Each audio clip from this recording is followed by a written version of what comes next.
That might be me that's double playing. Welcome, everybody. This is Steve, and we're going to do a X6100 live stream. And I'm trying to talk over myself in my own headphones because I've got a browser tab open somewhere that was playing the stream live, and it was, whew, that was mental fornication, as they like to say. So, Right. yeah. Don't really know what we're going to accomplish tonight. We're just going to kind of play around and see how far off the X we can move. We can move off the X tonight. Where we are with the situation is we've got the ability to boot the 6100 radio with a Raspberry Pi image using the kernel that comes from Zygu.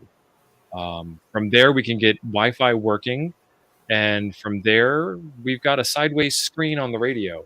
So let me introduce my guests, and we'll just start playing and see where we land. Jim, how are you doing tonight? Awesome. How's everybody? I am good. Therian, how are you doing? I'm doing all right. Chilly, but all right. So is Therian your last name, or is it just a nickname? Nickname. I usually go by Cody. Cody. Oh, well, that's neither Nico nor Therian. And it's not my legal name either, because then we'd have two people in the same room with the same name. Oh, even weirder. All right, so first thing I want to do is I want to change my camera setup to show my 6100. Let's change that. And you really don't need to see what's going on other than the fact that it's the standard Zygu 6100 radio screen. I have an SD card, and I have not booted this thing in forever, so I don't even know if this is the right SD card, but we're going to turn it off. Now, is that standard Raspbian you have on the card? Yeah, and I should have hooked up the Raspberry Pi on my terminal first. So we might be going back and doing that. Who knows? Yep, that is the old firmware logo. All y'all in the chat, good evening. What's up? Friday night, and we're sitting around watching T.O. Yep. Hacksaw a radio. And so this is the Raspberry Pi boot up, and then it's now going graphical.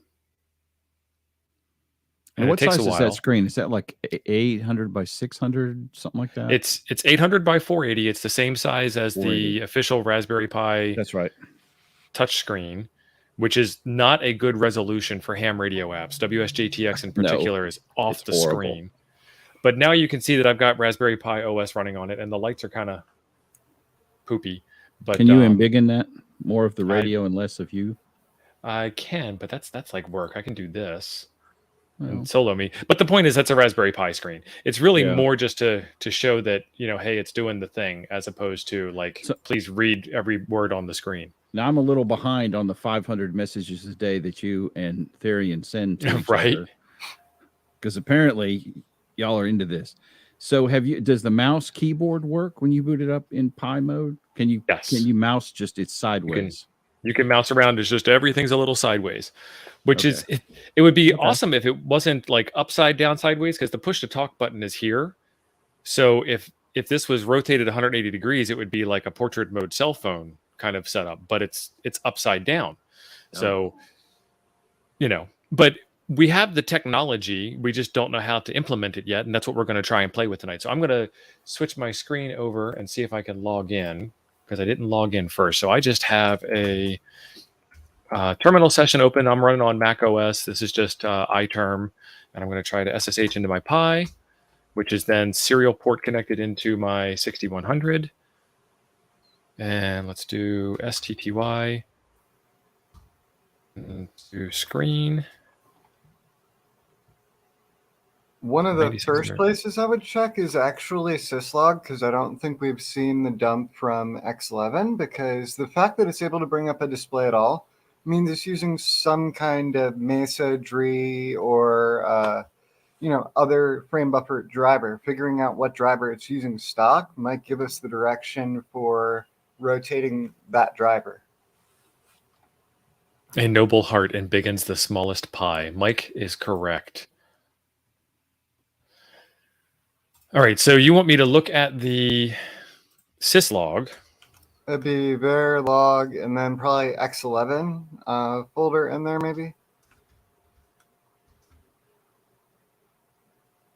At xorg 0 log. Yeah, that would be it. That's it. And today is October 30th, according to my radio. So let's do awkward. It gets the job done. Is this the one that I did that on? Nope, it's not. Vi, man, that's what real hackers use, or Pico. I'm a ham radio operator. Nice to see you in chat. I'm not a Vi. A Vi guy fan. I'm not a Vi guy. All right, what are we looking for? It's saying Allwinner right there. Allwinner A10 A13 FB Dev, which makes me think maybe further down it's actually going to tell us that it's actually using the Allwinner driver, which would be nice. Let's keep on keeping on. And just FYI, TI Control F will jump you a screen at a time forward, and B is backwards. Control F. Look at you, Vi guy. I'm a FB Vi Turbo. witch. I'm a Vi guy, man. And look at that. We are using FB Turbo. So that means we have it. It's just not being set up properly. They're already talking about you in the chat. Therian, you're smart as hell. And we just hide you behind that banner. That way nobody can see you blushing. All right. So now we know it's FB Turbo. And we know it's running the Allwinner chipset support. And it looks like it's got DRE, the direct rendering support. Yeah. Is there any other indication of right here? Sun 4i. Yeah, it's got the DRM. That's good. So it's keep going because it's where it's checking the modes right there. Hold up, cowboy. So the one thing that we ran into is the commands to do the display rotation are not on the machine. So Nico, right there where the FB Turbo is starting to complain, is that where things are going sideways for us? Yeah, I'm thinking Raspbian, although it comes with a lot of the support out of the box for Mali and Sunzi, or however they want to pronounce it, their version of Mali.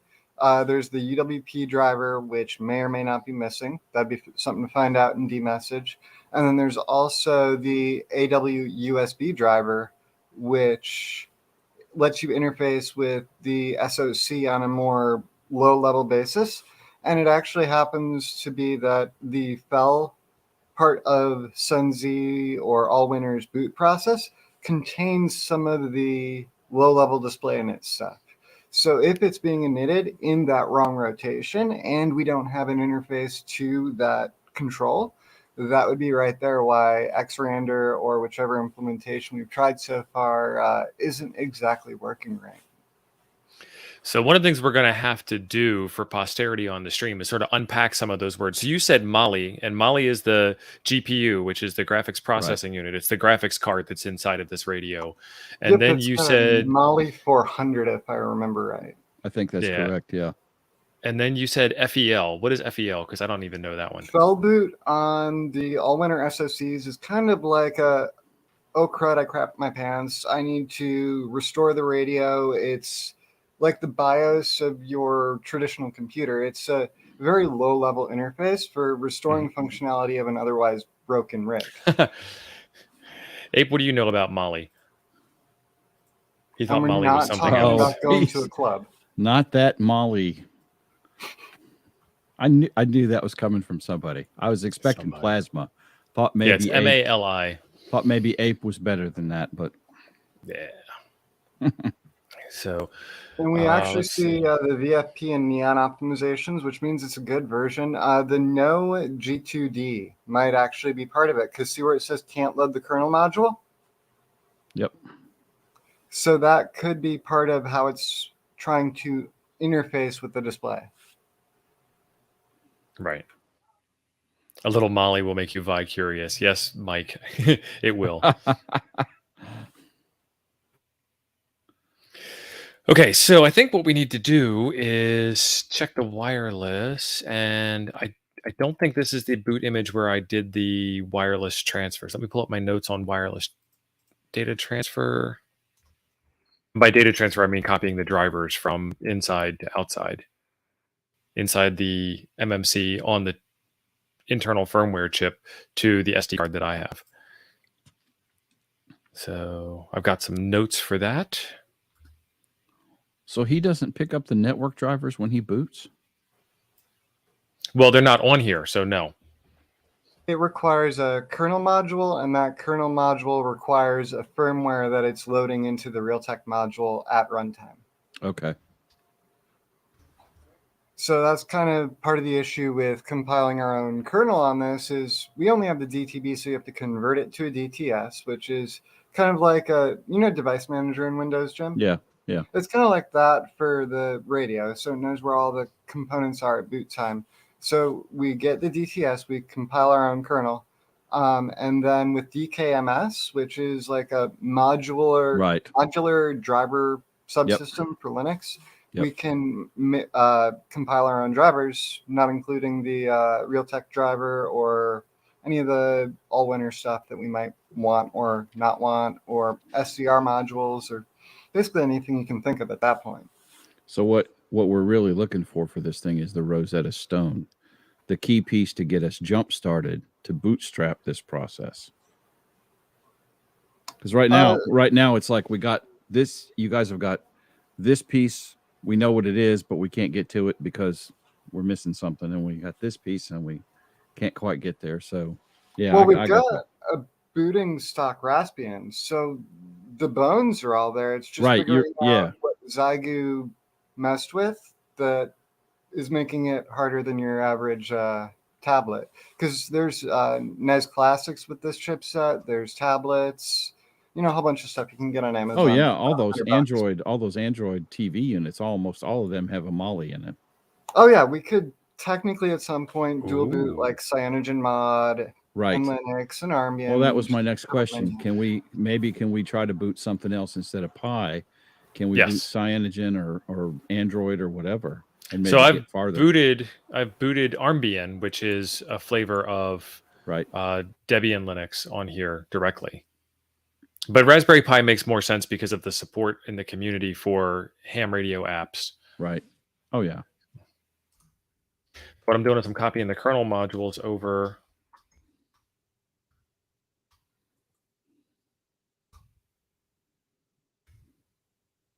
So we've got the kernel modules and firmware.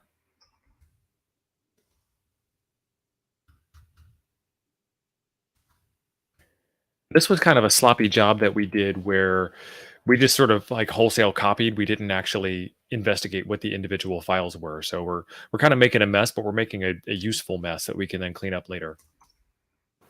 Because we're running the Zygu kernel, for lack of a better way of explaining it, we are able to copy the modules that were compiled for that kernel into our operating system. When we eventually are running mainline Linux and not having to deal with the Zygu firmware and all that kind of stuff, none of this will be an issue. It should be a plug-and-play SD card, and then when you take that SD card out, you just boot back into Zygu's firmware. Now, what's the possibility of some point modifying the MMCs like Zygu does with their firmware? We could potentially do that right now. The question is, if we mess up, then we have you want to have a place to go back to. Yeah, exactly. Okay. And a place where we can test firmwares from Zygu in case they release updated fixes that mean something. That's a good way to put it, dude. Smoke and Ape has posted the Toads Discord link, and if y'all aren't on Toads, you go in the 6100 shenanigans room all day, all the time, all 6100 shenanigans. We actually had a hacking SDRs room, but we sort of took over with 6100 talk and decided to split the two so those Hermes Light people could still have something to talk about. That's right. So and then that room fell silent. Do we want to explain this to you? Their room kind of died. Yeah. So if you open up this radio, inside, everything that's going on is a development board. So there's actually just a little Wi-Fi RTL dongle type device that you can get from Adafruit or Alibaba or something like that. And it's soldered onto the motherboard inside the radio, and it's exposed as GPIO pins. So I wrote a real quick script, and then I just put it onto the screen here that will set up the GPIO pins. And I think that they're actually cross-wired so that when we want to do something with the GPIO, we actually have to set it low, and then that makes the reverse connection instead of set it high or something like that. But we're still figuring that kind of stuff out. You got it. And you can actually, I think, define some of the GPIO pins in that Feller effects thing that I was talking about earlier. Because in there, you'll see the power management IC. You'll see a whole bunch of peripherals that are inside the device or on the SoC. All right, see.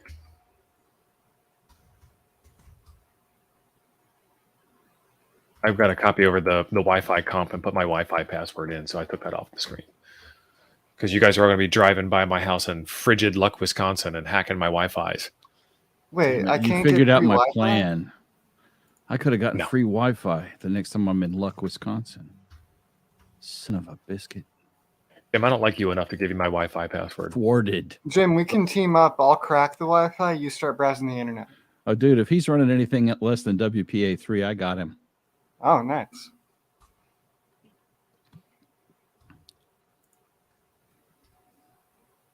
Oh, you stupid Anime Vi. up in the chat. Hey, girl, how are you? She's asking very, very pointed questions about what the hokey pokey is and what it's all about. Well, first you put your right foot in. That's all I knew, other than maybe 42. And then you put your right foot out. And then you put your right foot in. And you figure it all about.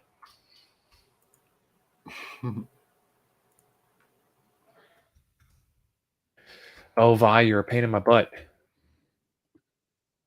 Plasma, Luck, Wisconsin is slightly south of the Arctic Circle. Very, very, Just grab very the slightly. ULS and pull up his address. Do what? Just look on the ULS. You can pull up his address. Yeah, I hadn't thought of that.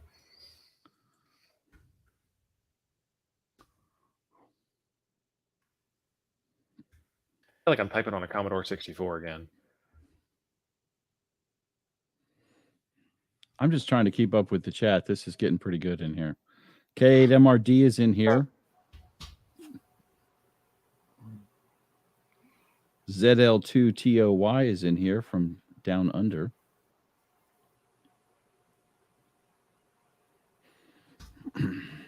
And a lot of the usual crew. Andy was here first, of course. Technically. Plasma, that just means not really, it was me, but I had to go to Pico. Well, which is actually Nano on this thing. Every time I'm running screen, so half the keystrokes are missing. And then every time I went to change lines, it would take me out of edit mode and put me back into command mode. And then you start typing. And as you're typing, you're activating all kinds of commands. And pretty soon I'm in record mode and I formatted my hard disk. Yeah, if 1,000 monkeys type in Vi for 1,000 years, they rewrite the operating system for the planet. You're laughing because you know it's true. And you know you've been there. Oh, yeah. Okay, MRD. It comes with Armbian on it with the password. Actually, I've found out since is actually stock. That root 1234, that is the stock Armbian password. So I didn't know that. That was news, Nico. I did not know that. Yeah. I've never played with Armbian, so okay. That should have been our first try. But yeah, it does not come with much documentation or an API or anything that a programmer would normally be familiar with. I mean, it doesn't have dpackage or apt on it, nothing like that.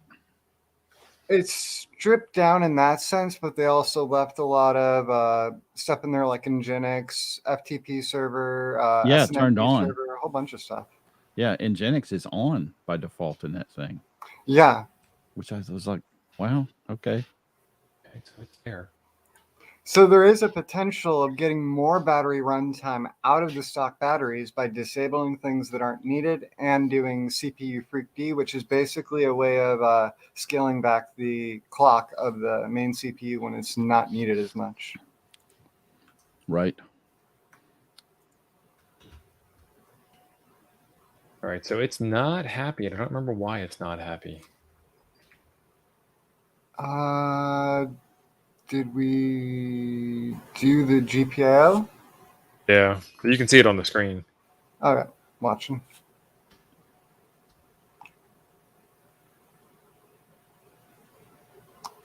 Okay, MRD. Basically, all the RF is handled by a separate chip not even the A33 or Allwinner chip. It's handled by an STM32 chip that basically is acting as a RF offload, for lack of a better term. It's doing analog and digital conversion, and then it's got a stereo encoder, which then it takes that data and sends it over basically like an IQ signal to the A33, which then just parses that IQ signal onto the display. So the A33, in all realistic expectations, is more of a user interface and a user control surface where it's really doing the whole rig by what we would equate to cat control. So if we can get into the STM32 at some point and start making our own firmwares and all that stuff, which is possible, it's just further down the road than where we're at right now, unfortunately. So yeah, there basically is, TLDR, a way to potentially fix things that Xiegu either can't or won't fix, or doesn't know how to fix. You know, I'm surprised after all this time that Xiegu themselves have not reached out to you, Steve, or to Ham Radio Dude. And there's a couple other people that have done some pretty good videos, not as many or as extensively as yours and Sean's, but I would have thought they would have at least pimped you with a review unit or something and maybe talk to you on the phone. So Xiegu themselves Xiegu themselves do not write this firmware, the software. Okay. It's do all they not outsourced. make the baseband either, or just the main operating system? From what I can tell, they don't do any of it, but that's hearsay. That's not official. Okay. So the Chinese radio is outsourced to the Indians who are doing the actual coding? I don't know how far the outsourcing goes, but I don't think that it's done in-house, because I offered to, like, let's QA this firmware before you send it out to the public, because there's some really obvious things that don't work. Like, it says firmware revision, release notes, line 1, this new thing happens. And I plug in my radio, I do the firmware update, and I do what line 1 says, and it don't happen. Right. And I've demonstrated this on multiple videos now. And like, they're making progress, they're getting better, but why would you release software that says it does something that it doesn't do? I don't get it. Or a manual, for that matter, that says things that it doesn't contain. Right, like the proper battery. Yeah, I mean, the original manual said 3,500 mAh per cell, and instead of 8.4, which is the actual max voltage of the thing, it said 12 volts. Now, if you compare and contrast the Chinese to the English manuals, you'll actually find more of the correct specs in the Chinese manual than you do in the American, which makes me think they've got a separate tech writer for the American manual, or it's just lost. Either way, it's numbers to numbers, man. Yep. You would think. Yeah, so this thing's not coming up for some reason. Copied the modules over. I copied the firmware over. I did the mod probe. All the GPIO commands work, which should have enabled the device, but it doesn't enable. Try IWconfig. Yeah, there's nothing there. Hey. Oh, we're missing the regulatory D for one, and then it also looks like it might have turned off the USB bus voltage, their USB 1 V bus disabling. This line here that you're talking about, that happens all the time. Huh. And we were suspecting that the voltage inside the device doesn't convey across the whole device equally, evenly, etc. Like a voltage tube situation where it thinks it's running low, kind of like a Pi tells you, oh, I'm running out of power. So yeah, I would guess that regulatory.db might be what it's wanting, because it's probably trying to tell whether you're in the US, UK, or India. What bands are going to be open for you and so on. Yep. Oh, and Ham Radio Dude, they actually include WireGuard, which is a VPN software in the radio. So technically, it's already got you there with Nord. Not a sponsor. Yeah, dude, Nord is not a sponsor. Nord has not sponsored this. Is the device showing in D message during kernel startup? No, it is not, because it was not there when this kernel booted. It is there now, and you can see registered new interface, driver RTL. Why? That's why. I'm trying to highlight the screen on. Not that you can see that highlight very well, but I'm trying to highlight the screen that I'm sharing on StreamYard, not the original screen. Wondering why it's not working. Maybe try LS USB, see if it's still up. Right. Is it a USB NIC? Ooh. Oh, we ran into this before, where we didn't have the USB information, and then we did something and we had it, and I don't know what happened. I forget, did we have to mess with the GPI more, or was it the... Let me see if Well, I mean, you notice there's nothing showing up on the USB devices. Right. And I was thinking that was because all the kernel drivers are missing. So maybe we did this and we rebooted in between. So let's do that to reload everything instead of running yeah, we probably did, because we needed to have it probe all the recognize things. those kernel modules. I forgot about that step. If it doesn't work, turn it on and off again. Right. Computer Guy 101. That's right. That's what I'm doing. And so it's got. Now explain to me doing it? The changes you just made. Where did you write those changes? Are those on your SD card or are those on the MMC? They're on the SD card. Okay, so you're rebooting off that SD card again, so you didn't lose the changes you just made. Correct. We Okay. basically ganked its System32 drivers and then put them in our image, if Gotcha. you want to think in Windows terms.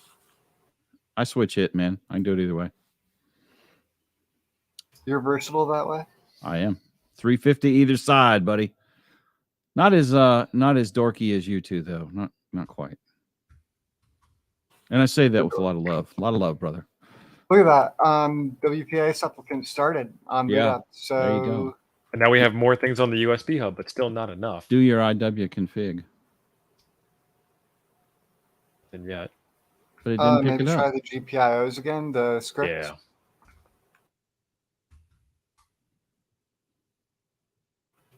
Ooh, right air. Yeah, that happens because the first thing that it tries to do is unexport, and it can't unexport something that hasn't been exported in the first place. That looks a lot better than it did before. Oh, it didn't. Spelling counts. Says you ain't got no. Yeah. And there's the chip now. So once we do that Echo 357 to sysclass GPIO export, that's when that card gets connected. Because remember, LSUSB wasn't there before. Yep. If you scroll up, it's actually showing you that it's uninitting the card for whatever reason. Ham Radio 2.0 is in the chat. NL 80211. See, it says DINIT there. Yeah. So it's acting like, Like it found it and then turned it off. Yeah. Remember that power stabilization thing in the original script? How they wanted to wait for a bit? Yeah, so that's why I've got that Sleep 5 in there, which we've waited long enough now for that. What about that Echo 1 that we have commented out? Have we tried that one? I'll do it again. I don't remember why we commented it out. I thought we thought it might be backwards at one point, but Yeah. at this point, we might as well try it. Or it might be RF kill or something like that. Jason suggests that you do a sudo apt uninstall KM9G. Hang on.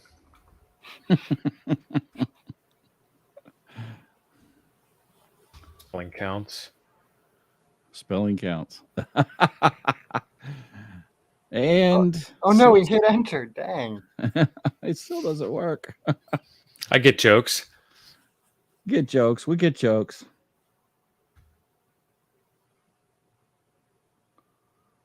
Just to be clear, this is just a hacking session. We really have no agenda. We don't really know where this is going to go. This is what we do. No goals. On the previous radio, didn't we apt update and apt install wireless tools and all that kind of stuff? Not until I get it on the network. No. Yeah, you didn't do any apps. That's a good on that. point.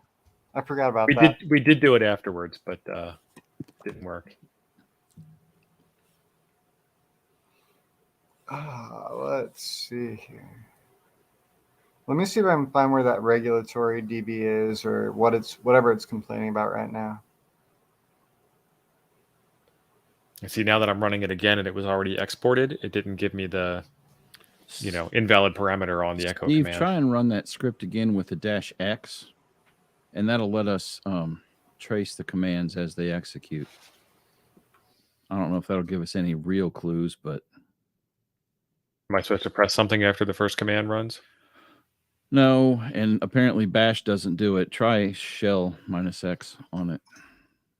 I'm going to try Googling on my other monitor to see what that NL80211 is, because I don't remember that from our previous attempt. Shell -X and then the script.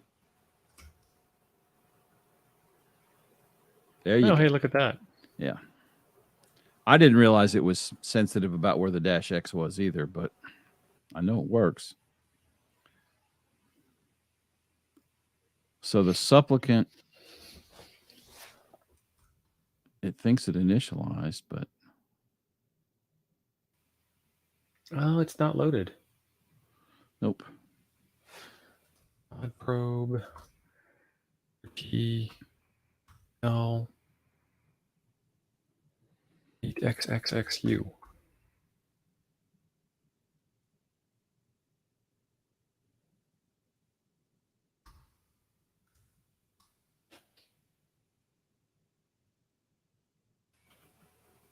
You'd think it would have. Hey, there it is. There we go.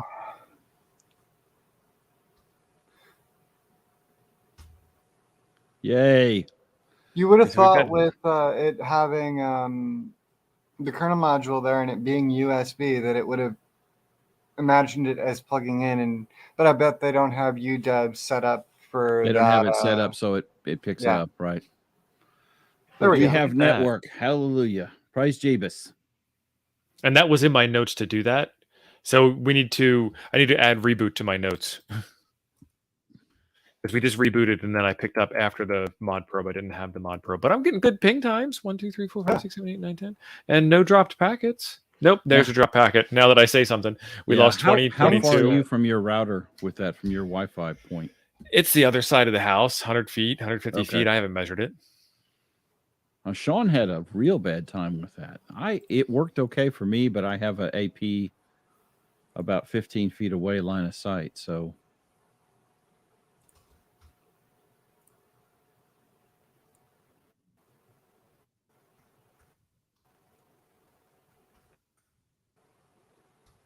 Not gonna work. Just can't use Vi, huh? First. Oh, I can't stand Vi.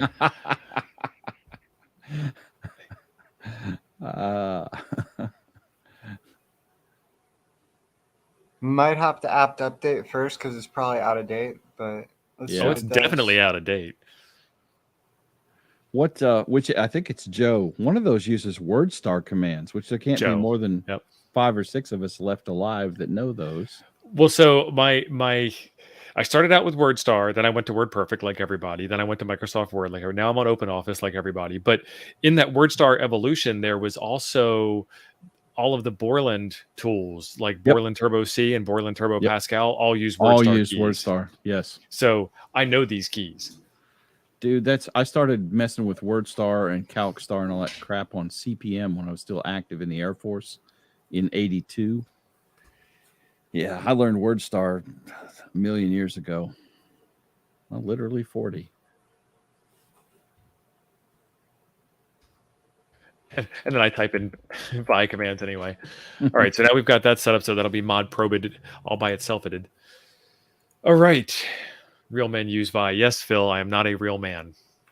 Now that we know that they don't have UW set up appropriately, I wonder if there's any other devices that aren't being recognized that if we placed in there, now that we copied the kernel modules over, might assist us. So do we care about that regulatory DB? Were you figuring out where that was? It looks like it doesn't care about it, so we can skip it for now. It's irrelevant. Because you're up. Yeah. the wireless is up. I don't care anymore, Jim. I've moved on with my life. Okay. All right.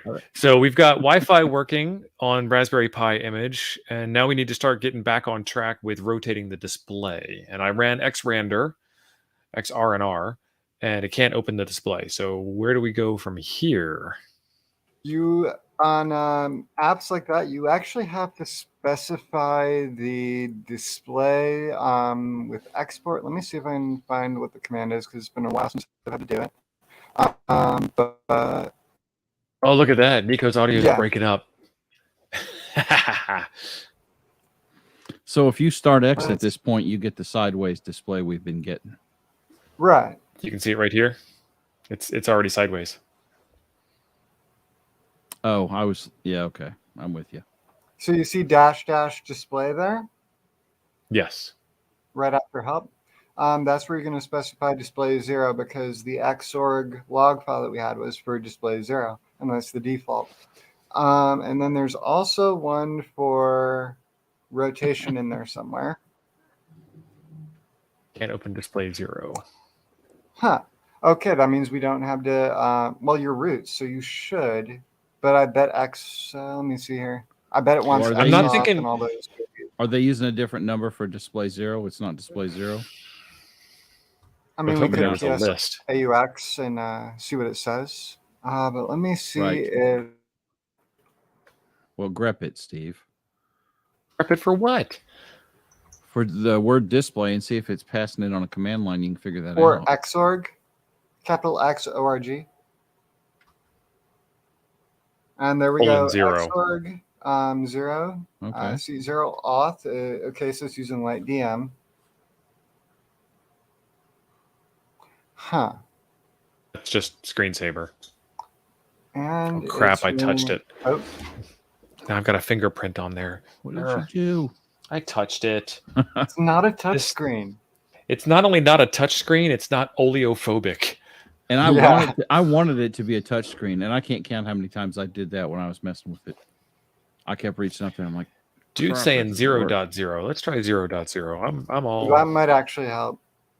Yeah, no. Could also be a file permissions thing. It's been a while since I've had to mess with XRandr myself. Well, he's root. It shouldn't be a permission issue. No, I don't think it's permissions. I'm with you.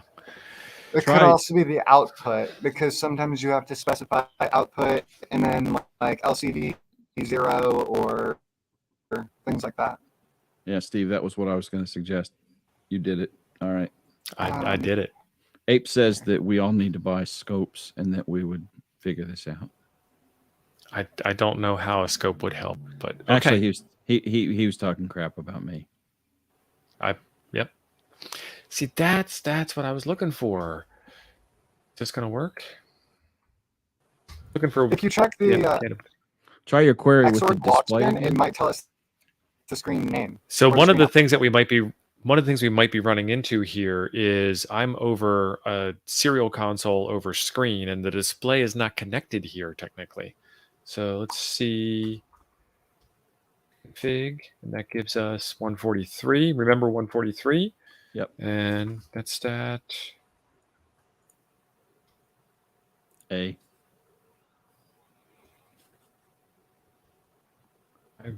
Oh.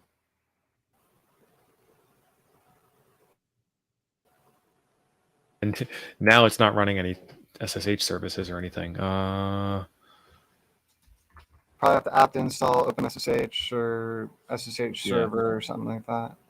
Oh, nice. It comes with, that's right. All right. What was the magic number I needed you to remember? 143. Thanks. 143. Good going, Jim.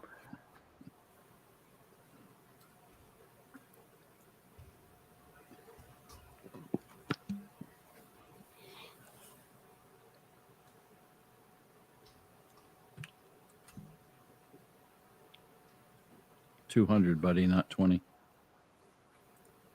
It's on it tonight. Network's kind of a jam. Yeah, it was just a typo, man. Give me a break. Now, Shark had a thought too. Try localhost F:0.0.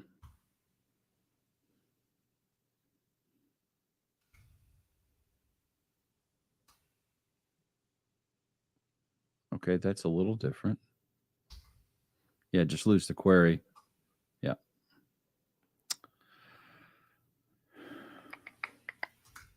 Nico, would that be in init.d where he could find the command that it's using to start that? If he just looks at his Xorg log output, it should probably tell him the display type, which if we have to set the type as well, like, let me see what it's, I've got my man page open right now. You can actually specify the output. And since this is using like LVDS, it might not expect to see it display 0. It might want like -- output HDMI 1 or whatever it's getting in this. Okay. Would it be 0.1, display 0, and then sub display 1?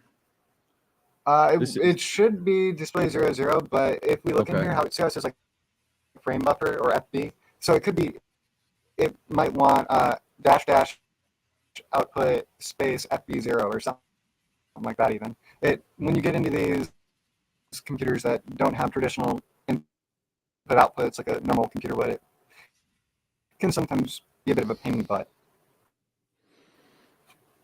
There's your 480 by 800. Yeah. Dev FB0.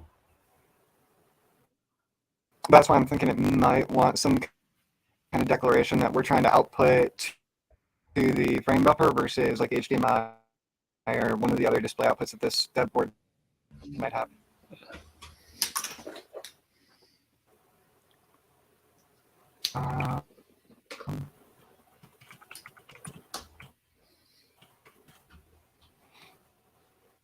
Yeah, Ape, that's actually a very good idea. A remote X server would be awesome. Oh, yeah, like VNC. Yeah. Okay, so let's see here. This is really hard to do sideways.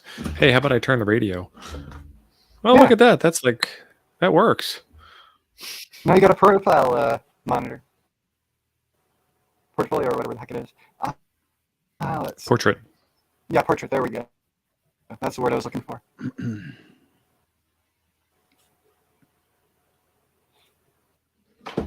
And you can also, with the frame buffers, go into the sysfs and make changes directly. It just says default.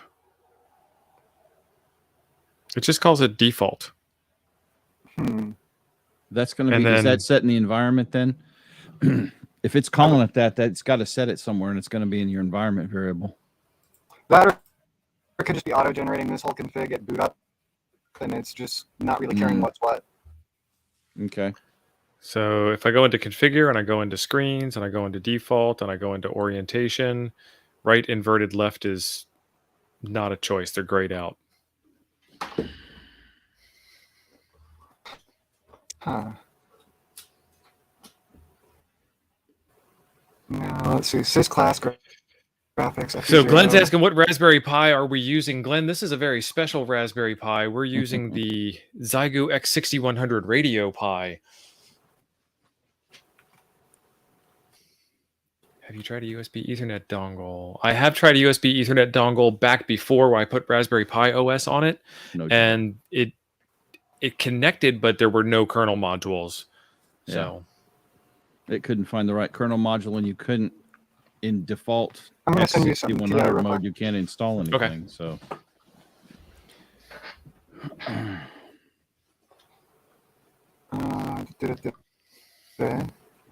if my computer doesn't freeze, that is.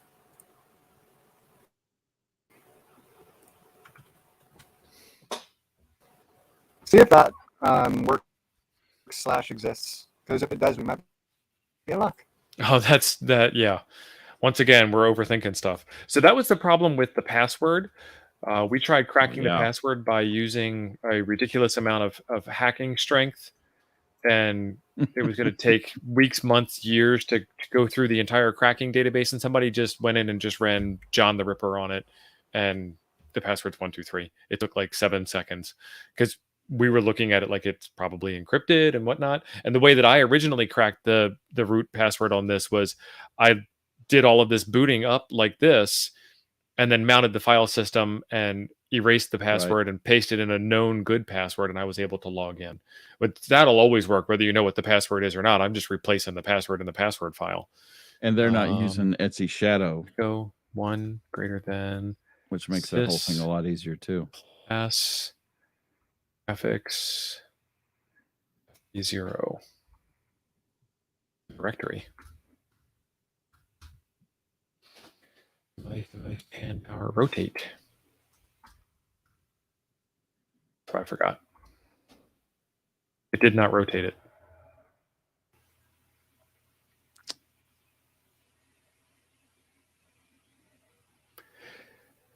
Well, it could have rotated the text screen behind X Windows, because that's what I had to do on my boot script. You're talking, but you're on mute, dude.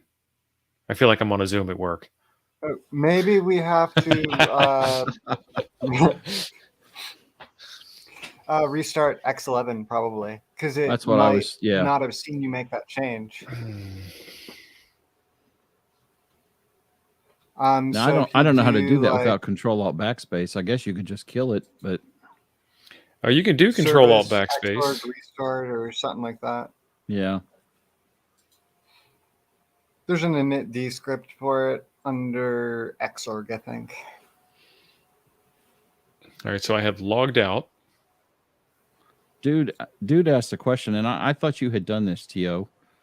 He said, have you gone to the boot partition and edited the config text and the LCD rotate line? You tried that, right? I did not try that because there really isn't a config text on here. I mean, first off, this is just a flat single partition boot image, but I do have another one that has the proper images that you'd be thinking of. So, for grins and giggles, put a config text in there. He may have found something. So, there's graphics FB, and then there's also FB Laird Nigel, thank you. 0 is normal rotation, 1 is rotate clockwise, 2 is rotate upside down, and 3 is rotate counterclockwise. Yeah, so 3 is what I needed to do to get it to work on the console screen. Right, but that would be FBCon. We did FB 0. So can I do that in the kernel as well? Technically, yeah, but we could always try it real quick by passing the sysfs the way we just did the other one and see if that works. But we can also do it in that boot argument there. But see how you say in there it's already FBCon equals rotate 3? If we go in sysclass graphics FBCon and we cat rotate and it doesn't have 3, we know that variable isn't even really passing the runtime. It's not getting set, right? Yeah. What's the path for that? Sysclass graphics FBCon. And then cat that rotate. Yeah. Yep. So that was being picked up. Getting it. It's just ignoring it. What if we set the FB0 rotate to 3 as well? Right. At the boot prompt? I mean, we could, but we can also try it right now if we want. See if it does anything. But yeah, I would say let's try it in the boot prompt at some. Ooh, it went back to 0. Well, that's normal rotation. Didn't we just echo 1 to that? Yeah, it's there now. Okay. And then we restarted Xorg, which got it to go back. And I don't have let me plug a keyboard in because I can't log in because I don't have a keyboard plugged into the radio. Which tells me Xorg might be force unrotating it, if that makes sense. Yeah, so it's in the Xorg config file somewhere. Yep, exactly. Well, all that's in Etsy Xorg. I can't remember where Xorg config lives. Etsy X11, something like that. X11, and then xinit.d, I think. Yeah, like that. That's it.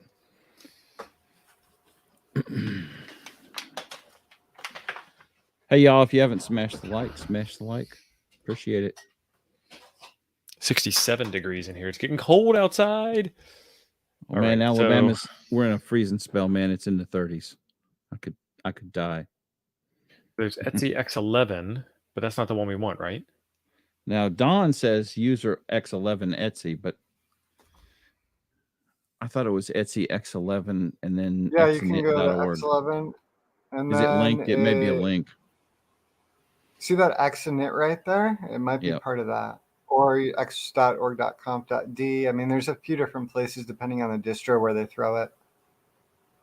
There's nothing in the conf.d folder.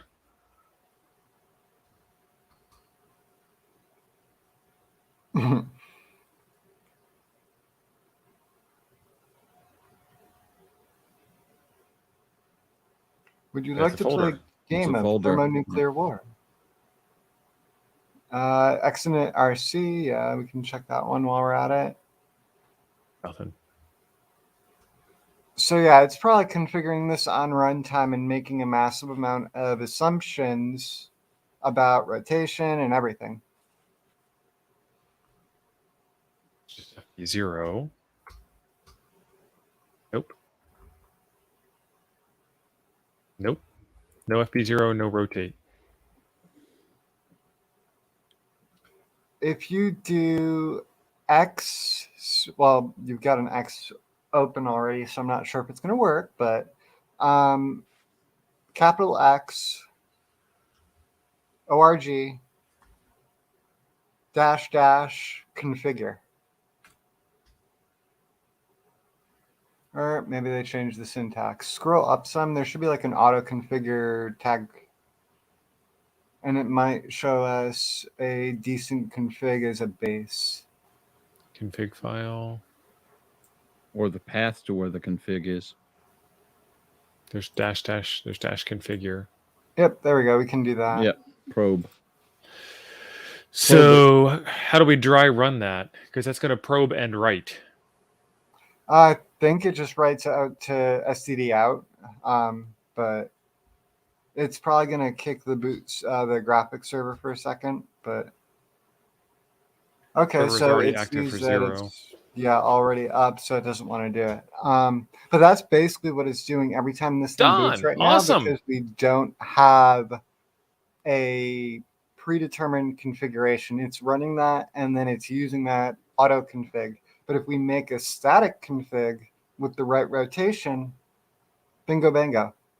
All right, Don, thank you for the $5 super chat. And we're going to try Shark's, if I can get back to the right screen, we're going to try Shark's suggestion. Nigel, I do not know. I barely use Chirp, and I use the Mac version. I do not use Mint Linux. If anybody in the chat is a Mint user, they may know. Or drop that question in Toads. Anime, thank you for pointing out the question. And now I got to scroll back up and see where the question is. Oh, thank you which guys is the one that he just read. And Nigel, if you drop that in Discord, somebody will answer, and I can maybe tell you too. But what message are you getting? What error are you getting? All those Nigel, Linuxes are all fairly close. I've got a video on my channel of doing Chirp on Raspberry Pi, which is going to be fairly similar to what you're going through. But I do know that Mint is. I like Mint. I'm not saying anything bad about Mint, but Mint is a little snobby in the things that they allow and don't allow. I'm just calling it like it is, and as a result, it might not have some supports. And one of the things that you're probably running into right off the bat is that you're not a member of the dial out group, so you can't see the serial port. Yep. So that's my first attempt, is to get you into the dial out group. So you need to edit Etsy groups and add yourself in there. Okay, so it's not telling me which config file it's running, but it is telling me it's display:0, and we already know it's FB0. I do not hate Mint. I have it running on one of my laptops, but I had to uninstall it and put Ubuntu on because it didn't like my camera. Don't be calling me out, Dusty. I thought we were friends, man. And Ape flat out said he has a better Chirp on Pi video than you do. So, yeah, but Leah's got a better how to build a 9-to-1 antenna video than Ape does. So, oh man, shots fired. Shots fired. He's playing with the big dogs now. He's got to bring his A game. No code. Thanks for stopping by, man. Switch in nit levels, and it might pick up the change. Well, I was wondering if he went to like init 1 and then back to 3. That's what he's saying now. Is init 1 then 5, and or 5? Is it on 5? 3 then 5, 3? I think, is what he's saying. Okay, let's shut off the X windows. Give it a second. Yeah, I'm not typing anything yet. Is 3 standard multi-user, and 5 is X, or I don't remember. It's because I thought you could run X under 3 with init. And init 3 is higher up in the run levels, or lower, where it's kind of still booting the system, whereas 5 would be normal runtime. I got impatient. I see that. Man, it's still sideways. Oh, it's a beautiful screen. If you go to init 3, you should be able to do the X configure because X server won't be running. Maybe. Oh, Phil, thank you. $10 super chat. That is awesome. I thought his comment was awesome. We're more fun than SEAL Team or MI. I'm better looking than Tom Cruise on a good day. So you're better looking than Tom Cruise on every day. There you go. You already. But I think it's the height factor. I think you've got him by what, 4 foot? Foot or 3. Org. I mean the capital X. There you go. Yeah, I was doing lowercase x, capital 0. There we go. Okay, mode setting, if we do that, might get us some of the display rotation stuff. But for all the proprietary jank, it's got the FB Turbo and FB Dev. So let me see if I can find a good config for that real quick. And why is it saying no device to configure? That is odd.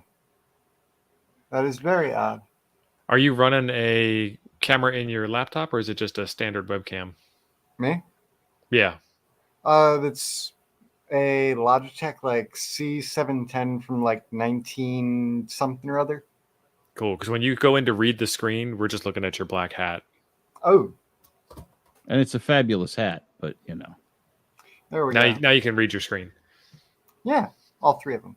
But yeah, let's see. No, I mean you can read your screen while we can see you reading your screen instead of your hat. That helps, doesn't it? Slightly more entertaining. Let's see here. Because I think one of those drivers is actually legacy and has less features.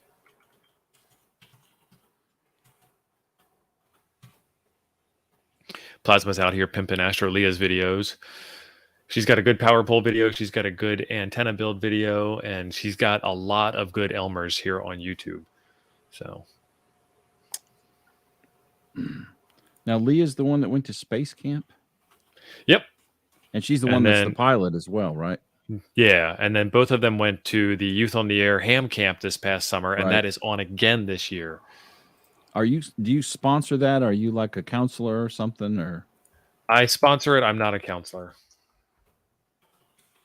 Ham camp. I went to church camp. It wasn't nearly as much fun as ham camp. Well, of course it's not going to be running because X isn't running. Let's run X again. Then we'll do the grep DM. Church camp didn't take, by the way, but I went to church camp. Ape's got to go watch a rom-com. Ape, see you, buddy. Hallmark night. That's right. So he's saying he's installing Chirp daily on Mint Linux, and he's getting Python problems. So it's probably some type of dependency issue, or it's running the wrong version of Python with Chirp. Give us a... Go ahead. Well, should he not be able to fix that with an apt-get... Fix missing? Yeah, that's the one. Fix missing. I think what's probably happening is it's wanting Python 3 and Python 2 is the default. Yes, almost positive that's the case. But we need a little bit more info than that. Well, he could also just try and install Python 3. Light VM for Shark on Wheels. And of course, the Linux Sunzi site is down again.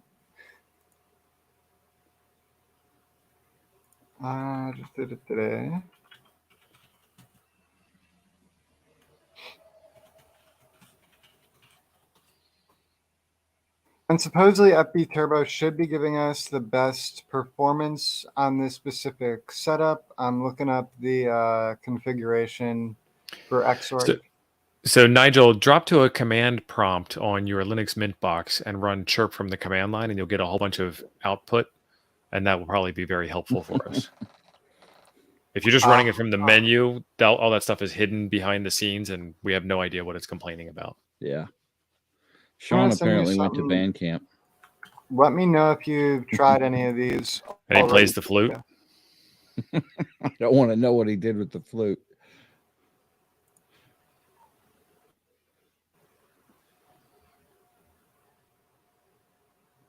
Seeing that URL, Tio, how it's got option rotate string? Yeah. So let me see if I can find my X config that I made for this radio a few weeks ago. Because I ganked it from the GSOC firmware. Yeah, now so Shark, where's that file? Xorg conf? Shark has a thought. Modify the light DM so you can get a remote X app up. That would be nice. Yeah. X is not totally my jam. This is a little out of my league. Some of this, I just never mess with it. I haven't messed with X config since you had to manually hand jam the X init file back in the 90s. I was gonna say it was like 97 or something. Yeah. Yeah. I had to look up my video card, know the exact video card, the frequencies, and all that crap. And that's the last time I really had to mess with X configs.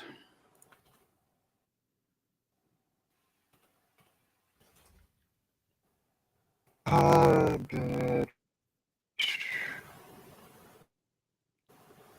Yeah, potatoes. We've looked in boot.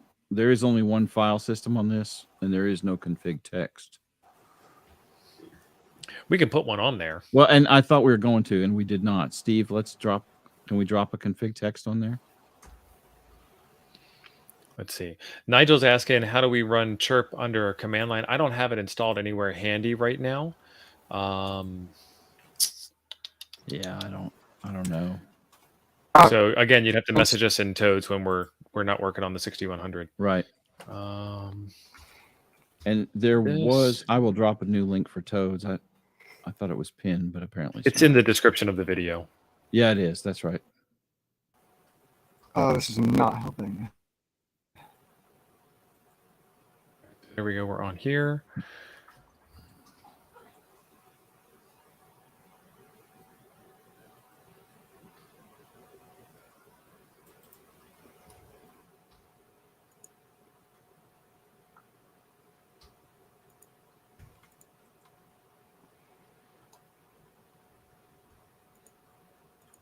And the G2D, I found what it is. It's the 2D acceleration, which might help for certain things at some point. Nice. Now that I've exited the machine.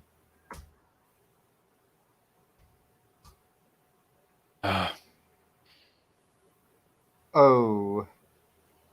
Did you, when we went from init 3 and 5, did you make sure that SSH was enabled for runtimes? Yeah, I bet that was probably it. Yep, it's not.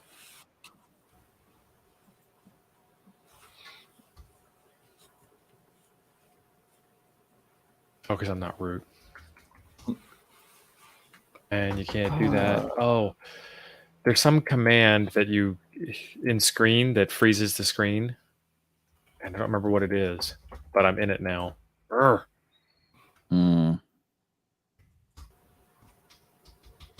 screen is frozen. Oh, CJ KN6 KFR came up with an answer for Nigel. Chirp W on the command line. Cool. CJ, you don't have to be root to run that. I've never played with chirp from the command line on Linux. I would imagine you can run that as a normal user. You should not, yeah.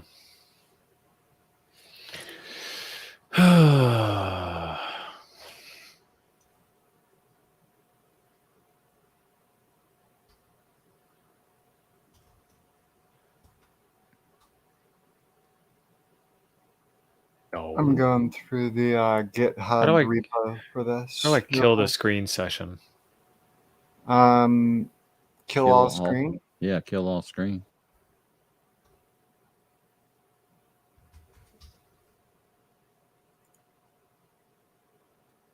All right, Shark was close with Control Q. I did Control Q, then I think it was Control AQ, and that did it. All right. I'm sending you an Xorg config real quick. We just have to add the setting for rotation, I think. Steve, that's right. It's Control A, and then yeah, it is Control A first. Yeah.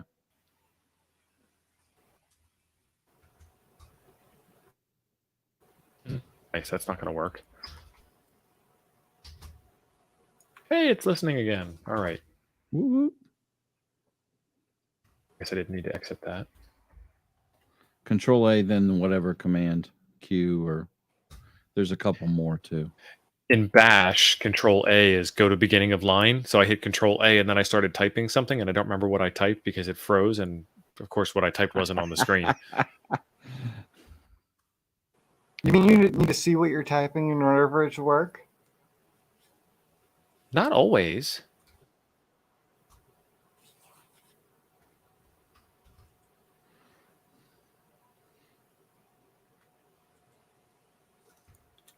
While you're pondering and Nico's pondering, I got that QT. Oh, I think I found a solution. I just sent it to TO. It's just we got to wait until he tries this first. We're waiting for implementation then. I got that QYT radio fixed yesterday. Cool. New cable. Well, repaired cable. So where am I supposed to stick this file? etc. I forget if it goes in X11, the subdirectory, or just out in the open. But you can copy it to both. Well, I did not do the copy yet. X11.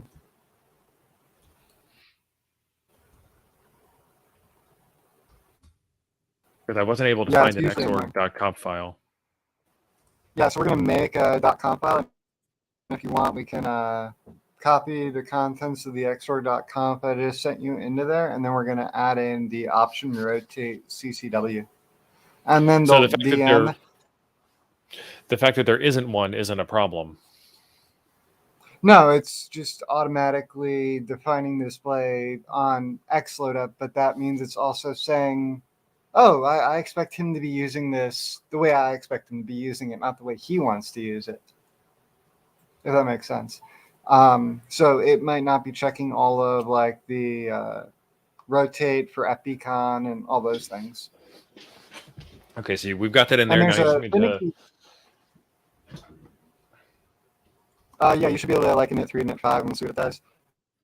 If it still loads up good, then we're headed in the right direction.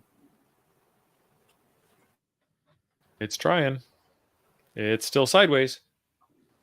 Good. So now you see the thing I sent you below that link?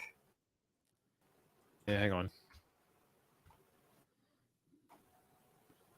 And option rotate inside of that xorg conf file? Yep. Like where between those two other options where there's a blank space.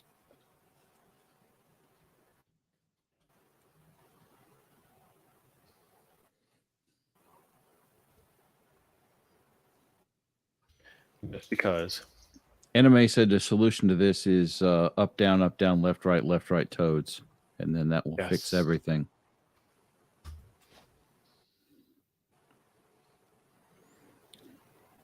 Still sideways. That is weird.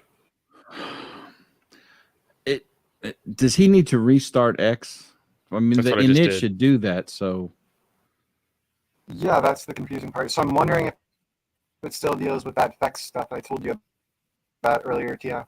That they might be setting some of this stuff statically, or we don't have the Molly tool chain installed. Like if you do app search, Sunzi or SUNXI, or however it's pronounced, see if there's any like user land tools that we might be missing. Because I know they've got U-boot tools in there and various other things, and I'm not sure if it comes with Raspbian by default because they expect you to use there it is. So Sunzi tools will help us work with Fel, and U-boot tools help us with doing like the U-boot scripts and all that kind of stuff. And maybe let us copy stuff off the U-boot if we needed it. Yep. Or manipulate the U-boot in some way, right?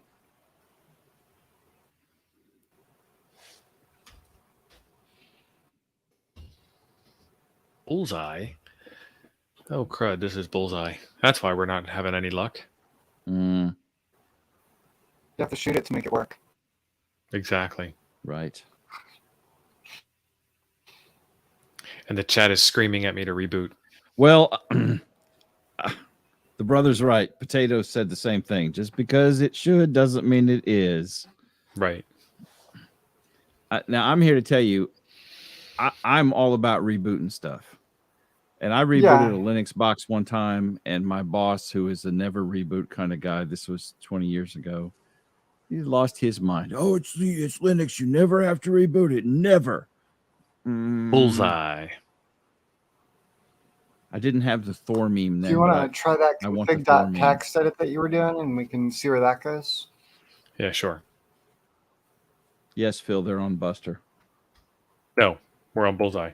On Bullseye. It's Bullseye that's busted, but not Buster. That's it. Bullseye's correct. busted. We'll get it in a second.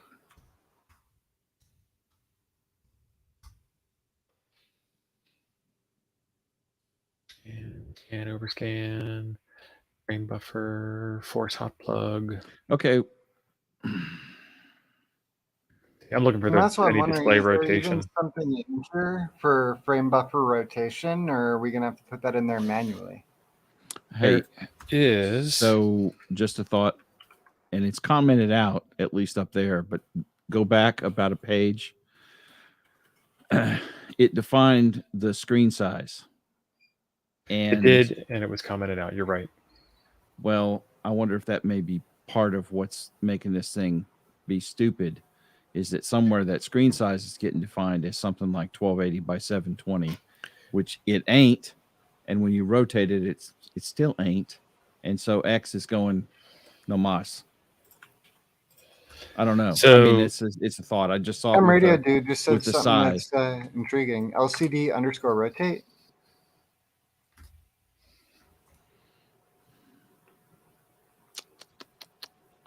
But that's a boot config variable, it seems.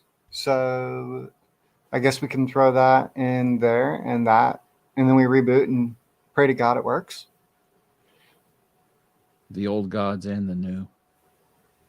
And everyone in between. That's right.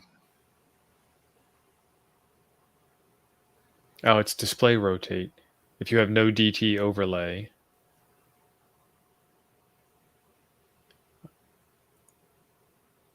I'm reading a web page. Rotate the Raspberry Pi display. If you have a value for DT overlay that contains rotate equals 90 command, change that to your desired rotation. I do not have a DT overlay because it's commented out. Well, there's one here for Pi 4, but we're not on a Pi 4.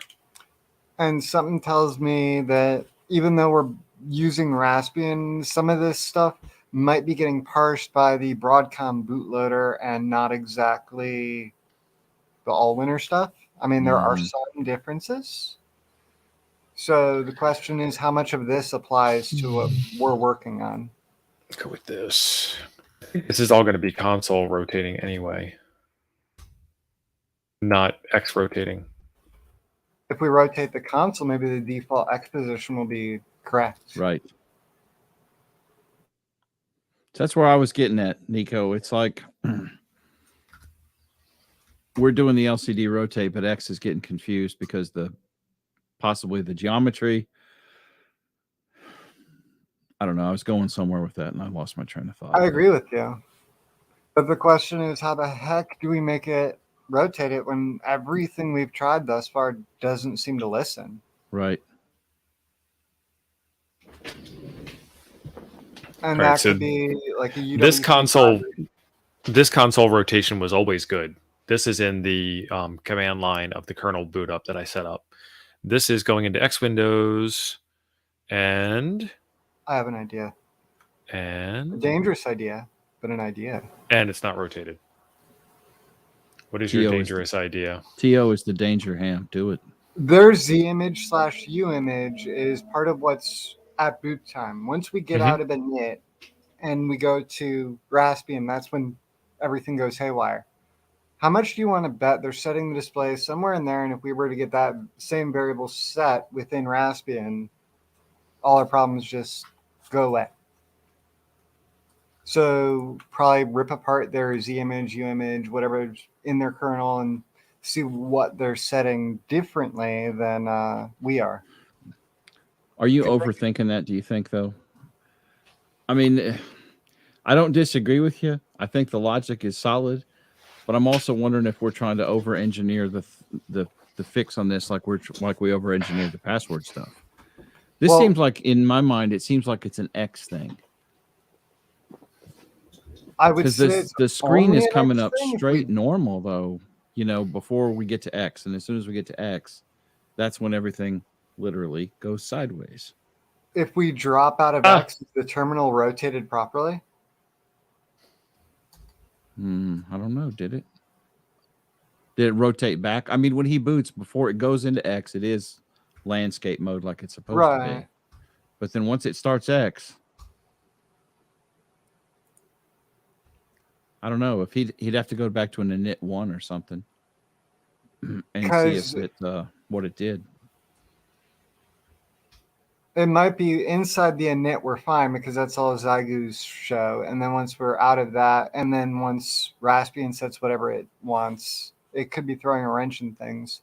That's right.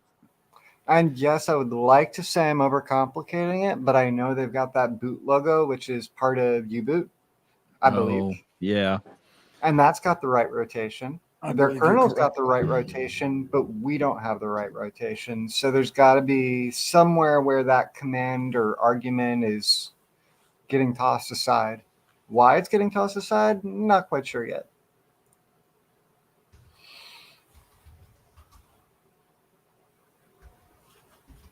But like you said, it could be related to display geometry. It could be related to user error. Yeah.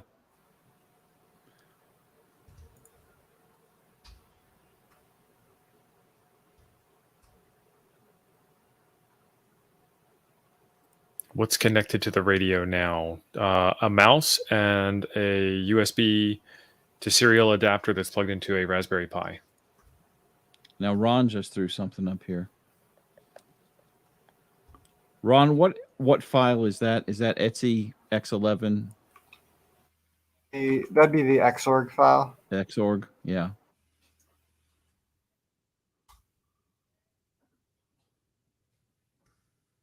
Fellas, I'll be right back. All right.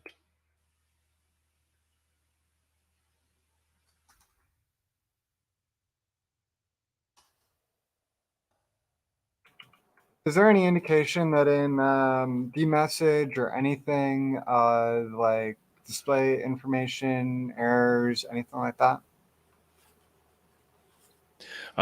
We'll take a look at just a second. Potatoes and Chips was asking what processor it is. It is an ARM v7 processor, Rev 5 v7L, but it's the Sun Z all-winner R16 dev board. Which is also the A33, but that's a rename or something like that. So if you find stuff that relates to the A33, it should also apply to this board. Okay, so now that we got that question answered, what is next? Let's see what's in dmessage, because I'm wondering if we do a dmessage pipe tail type thing, and then we can scroll through it and just parse it to see if something weird is happening.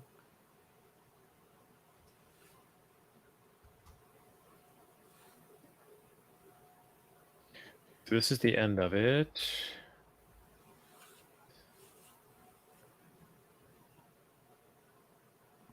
This is all the network stuff that I just started up.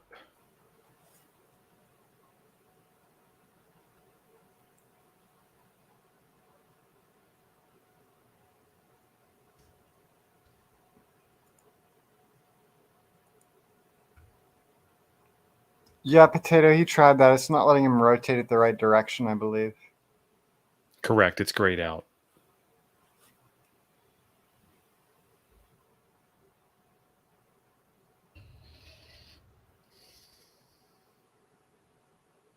Not seeing anything at all screen related in here. And I'm not even seeing some of the all-winner stuff that I might expect to see, but that might be earlier in the boot still.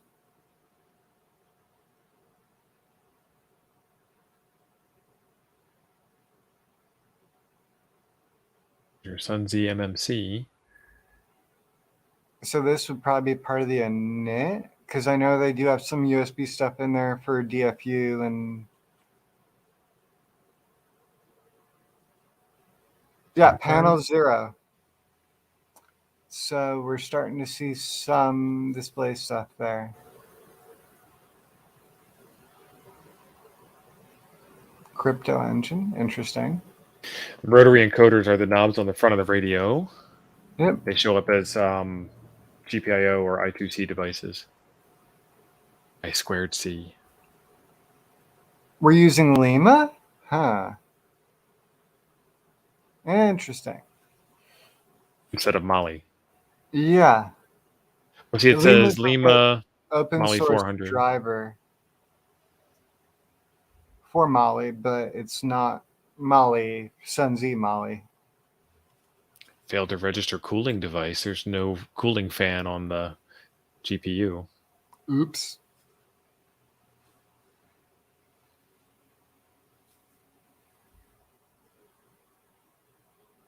Are any of those kernel modules like, well, no, they probably wouldn't be modular.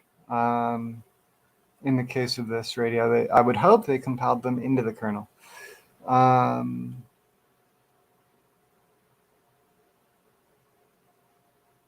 not seeing anything useful. Neither am I. All right, so Ron's panel stuff, but upper right corner and rotated cursor. Oh, yeah. All right, so Ron's asking to make some changes to the Xorg config. Yep.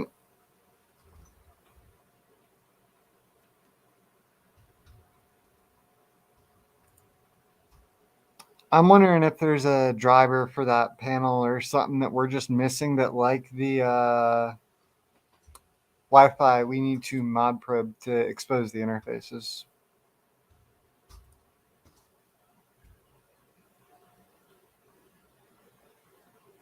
Because I don't remember all of the modules that were running in Zagoose firmware compared to ours.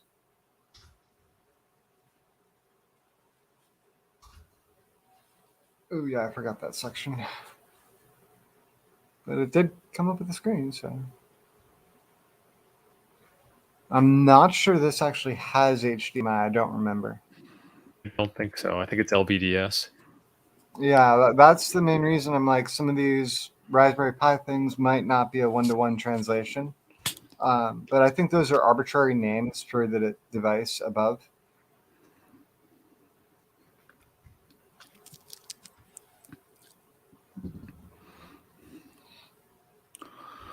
Xorg, yeah. I was just trying to catch up where we were. This is Ron's suggestion from in the chat. Yeah, I thought it was a good idea. 7th level of Dante's Inferno. Yeah.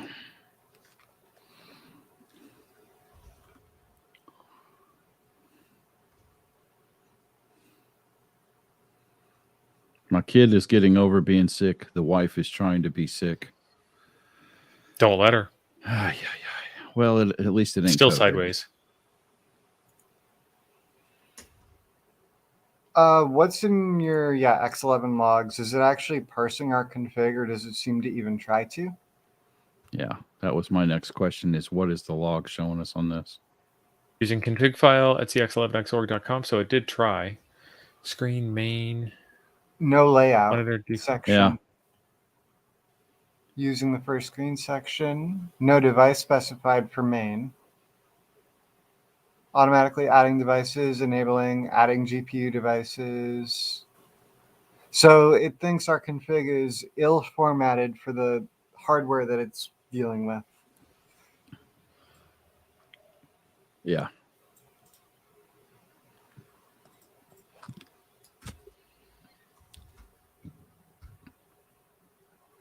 And that's why I was thinking some of those like names that are arbitrary, while they're arbitrary, they have to be used with each other, kind of. Potatoes just threw out an idea that I didn't know about. He said that Raspbian has a GUI tool for rotating the display. Yeah, we tried that earlier. Okay. But I had the thing in my hand and had it turned sideways. Okay. Okay, so changing that didn't work.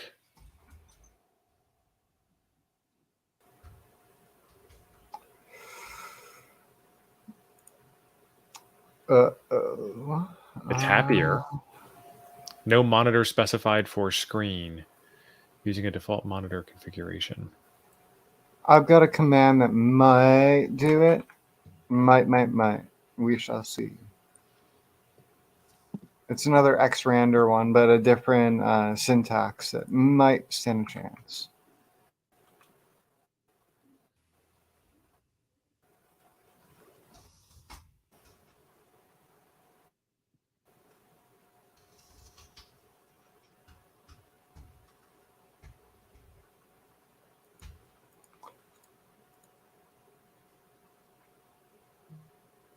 And it's saying there may be a display IO control API where you actually have to do these things through versus userland stuff. So if like the FB Turbo driver isn't passing those to the IOCTL of the display, then we get to deal with the issue.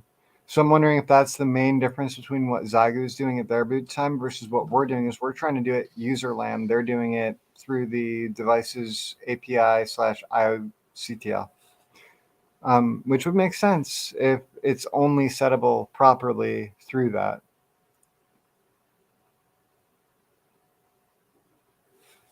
So I'm going to see if I can find that.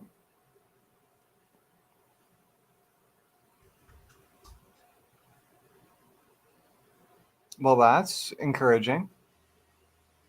There's no rotate found in the config file? Or what you're looking at? No, I'm looking at your screen. Oh. Because we've got GLX loading, we've got the FB Turbo. Yeah, everything's loading. Mm-hmm. FBdev HW. I mean, yeah, it's loading because it's working, but... Was it complaining about any syntaxes in the file still, or does it? Yeah, it's still complaining about this stuff. No device specified. I don't think it cares. It's just telling you that it's not there. So then it's going back to automatically adding and enabling. So it's syntax still. It's ignoring our config file basically because it thinks it doesn't match. Technically, I would think the screens and such should auto-populate as long as we get the device stuff and other things correct.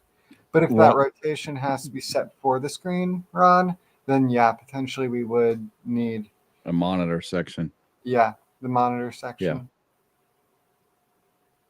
Because the screen is different from a monitor in this. It's weird. Let me see if I can find a full config file for All-Winner A33. And if anyone in chat wants to see if they can find one too, heck, I will take a win if we can find it.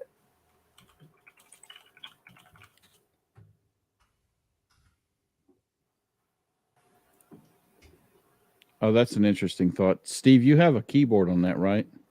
I can. Potatoes is saying if you do a Control-Alt-1 in some systems, and I think it's built into almost all of them, it's Control-Alt-F1 to get a terminal. Yeah. I don't think it's Control-Alt-1. Yeah, it's Control-Alt-F1. F1 through F4 or something, or yeah, whatever your TTYs are defined in Etsy, the tab file. I can't remember the name of it. Anyway, he's saying try and whack a Control F1 and see if you get a properly rotated terminal. Oh, I will definitely have a properly rotated terminal if that works. I've already got the console screen rotated properly. Let me grab that keyboard again.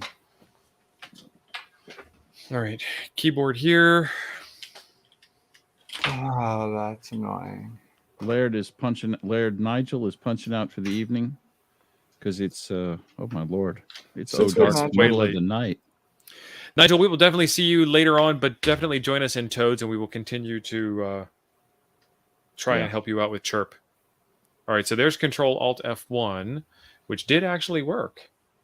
And we've got the right rotation. So and like I said, the console rotation is fine. And I knew that before we even got here because that's the part that was easy to do in the kernel command, the kernel boot command. But the FB con is different than the FB0. Right. So what's the command to get back to X? Control Alt F7, I believe. Yeah, F7. Yeah.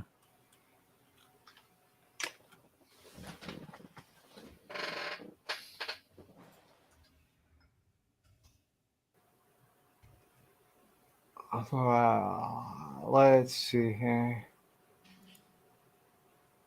We should be able to do an init. You know what? That's a very good idea. I didn't even think of that.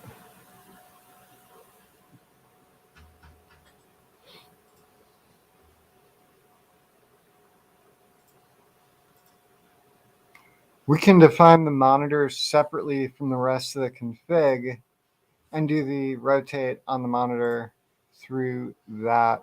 But we'd have to figure out all the variables for the monitor first. So let me see if I can find a good way to do that. Well, it's gonna want frequency, and it's gonna want the geometry. Oh, Tio, did you try that command I sent you and the other one I just sent? Probably not. Let's do that.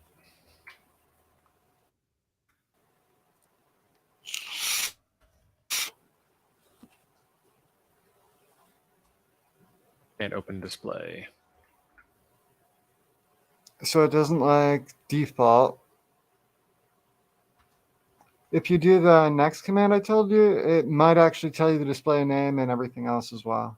You'll be able to output the resolution and everything.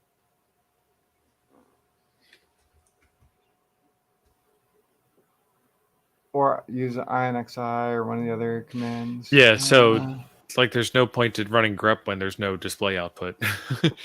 Like you're trying to grep for text that just ain't going to be on the screen anyway. Oh yeah, because it always goes. Yeah, we really need to get VNC or something set up so that way we can get it better. But we can always, if you don't pass it any commands, it still says failed to connect. Yeah, can't open display. You can see it one line up. That is weird.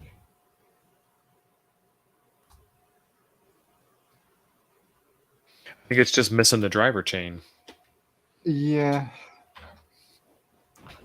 All right. And that's what I'm looking for, is a better way to define all of this. But this is such an old chipset from like 6 years ago, and barely anyone uses it anymore because of how cheap and old it is. That finding config files that are up to date and accurate.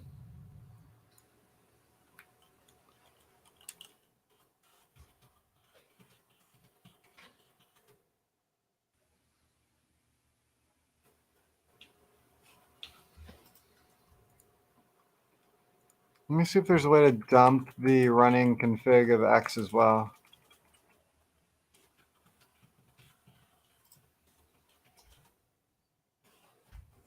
Show current config.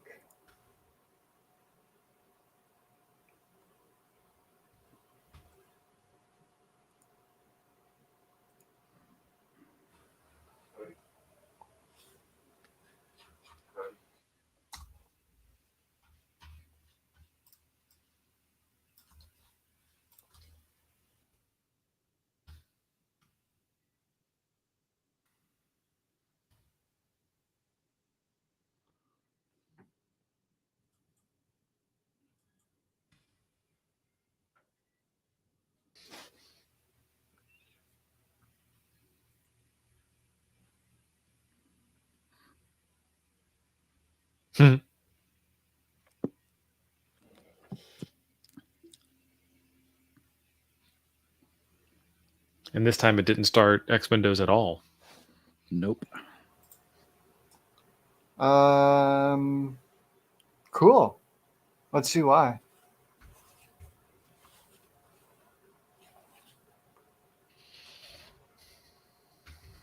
If you do the x-configure right now, does it pop up? Or xorg-configure?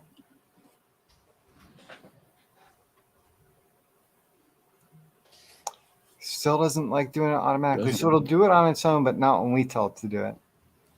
Well, it's complaining about the devices. Do we not have a device linked? Do you have to link a device to the video driver or vice versa? I would think it would choose the best candidate like it is at boot, but we might have to manually specify. Since that's what it's complaining about, that was kind of what my thought might have been. If we control F1 and hit start X, we should be able to see the error or whatever error it's having when it's starting X, so that'll help.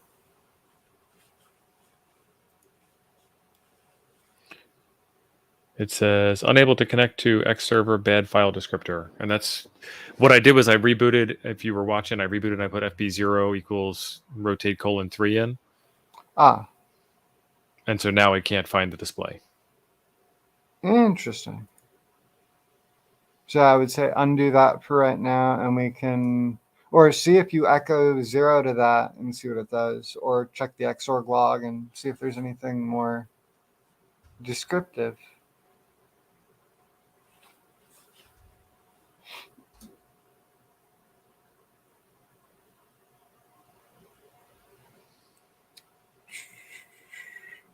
Subsection is not a valid keyword in this section, so I spelled subsection wrong.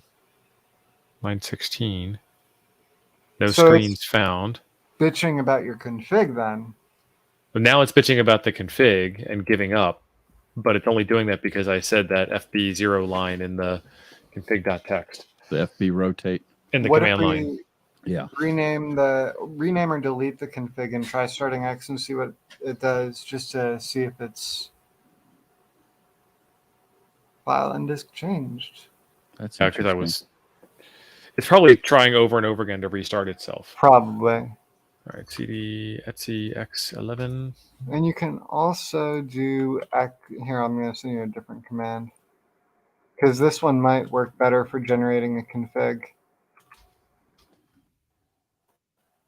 Oh, it's trying something.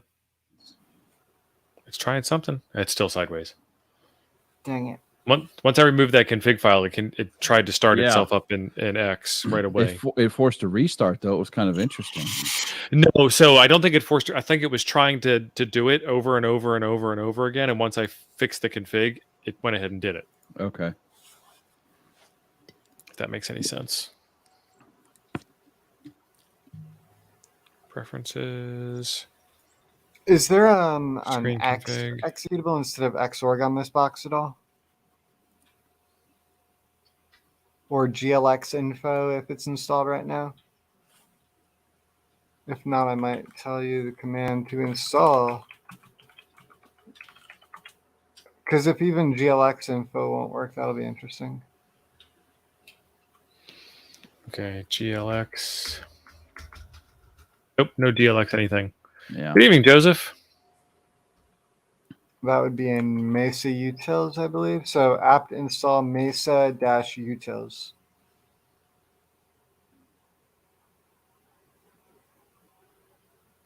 Because that might give us some debug input, or output rather, as for the default screen.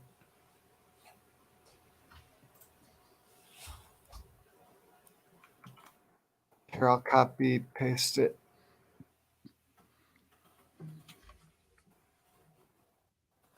Mesa is basically the software. If you didn't have enhanced drivers, it gives you like a software emulation of OpenGL almost.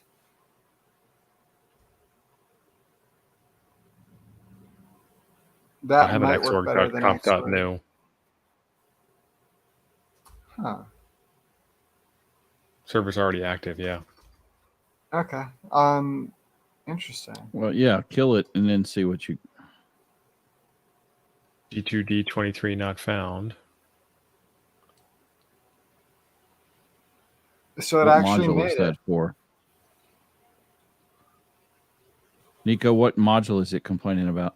That's for 2D acceleration on this GPU. Oh, yeah, okay, that's right. So the fact that we don't have that means we only get 3D acceleration, which I would assume mean it's doing all the 2D in the CPU instead of on the GPU. Instead of on the GPU, okay. Yep. Now you might have to copy that root xorg config.new to etc x11 xorg.conf, and then it might be a valid config file.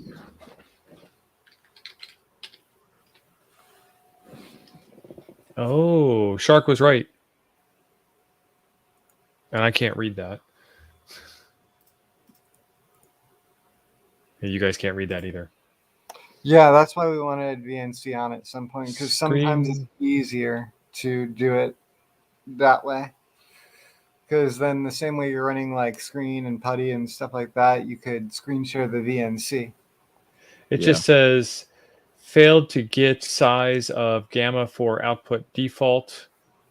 Screen 0 : minimum 480 by 800, current 480 by 800, maximum 480 by 800, default connected 480 by 800 -0 -0, 0 millimeter by 0 millimeter, 480 by 800. So it's the screen name is default, but yeah, that's why I tried that other xrandr command and it didn't want to go through. So we're going to have you type the commands into that sideways terminal to rotate. So xrandr and all that kind of stuff. Yeah, so what is the -- rotate inverted? And it says xrandr rotate must be used after output. You got to do output default first. Yeah, I'm doing that.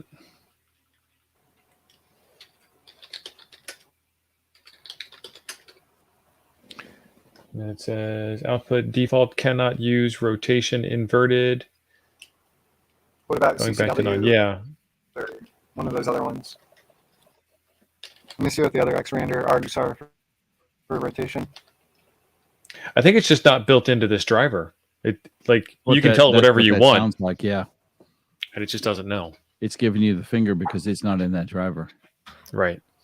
Yeah, and there's also a possibility that they're not even rotating so much on the screen, but on the display, which would suck even more. Like using I²C or something like that. Yeah, Steve, that was what I Because supposedly nothing, huh? Sunzi. I used to remember this X Windows stuff where I could do this, and now I don't remember what it was. Oh yeah, man, my X Windows stopped during the Clinton administration. We had a game of Scrabble that we would play by sharing out a sudo X Windows session, and then we would both connect to it from 2 different machines and play Scrabble against each other. Ooh. Yeah, probably the first Clinton administration.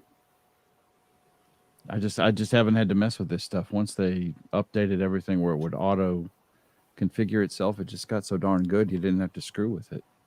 Yeah, right. That's the pain in the butt of going embedded. Right.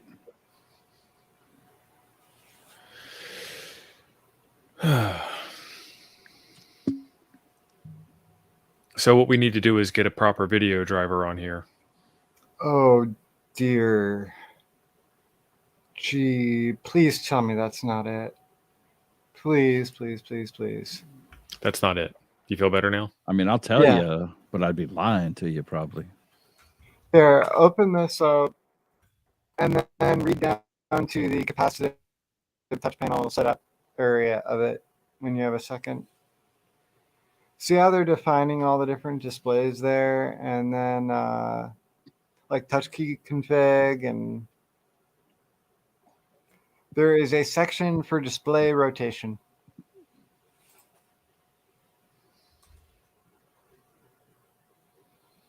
DTP screen rotate. I believe so, and then there might even be another one further down, like where you can even set resolution. So 480 by 640 by 480 might not even be the limit of this panel. It might just be what they set it to. in the FX. And we need to start editing FX in order to get that.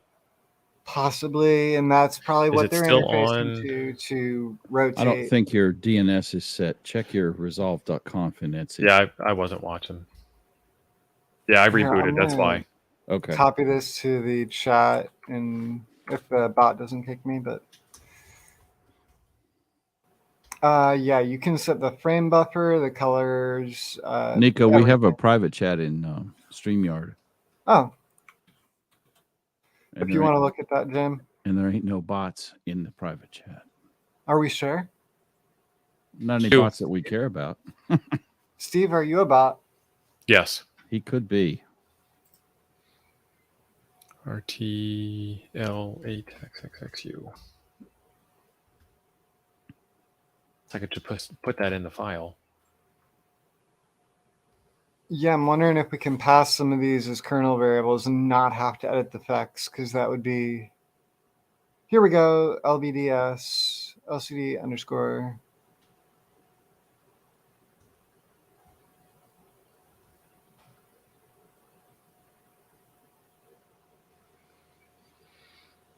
Oh, I think Jim is the bot. Jim is reading.